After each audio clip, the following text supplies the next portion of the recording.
الحمدللہ رب العالمین والصلاة والسلام علی نبینا محمد وعلی آلہ وصحبہ اجمعین، اما بعد۔ اسلامی بھائیوں، آپ صلی اللہ علیہ وسلم کی عمر ابھی 8 سال 2 مہینے 10 دن کی ہوئی تھی کہ دادا عبدالمطلب کا بھی سایہ شفقت اٹھ گیا۔ ان کا انتقال مکہ میں ہوا اور وہ وفات سے پہلے آپ کے چچا ابو طالب کو، جو آپ کے والد عبداللہ کے سگے بھائی تھے، آپ کی کفالت کی وصیت کر گئے تھے۔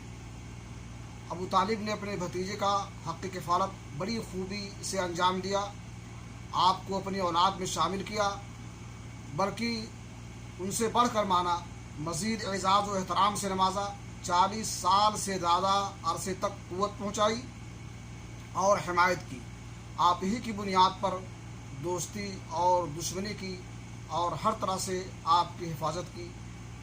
آج کے درس میں انہی باتوں پر اکتفا کرتے ہوئے اللہ رب العالمین سے دعا کرتا ہوں کہ اللہ تعالی ہمیں نبی پاک جناب محمد رسول اللہ صلی اللہ علیہ وسلم کی سیرت اپنانے کی توفیق عطا فرمائے۔ تقبل یا رب العالمین، وصلی اللہ علی نبینا محمد وعلی آلہ وصحبہ اجمعین۔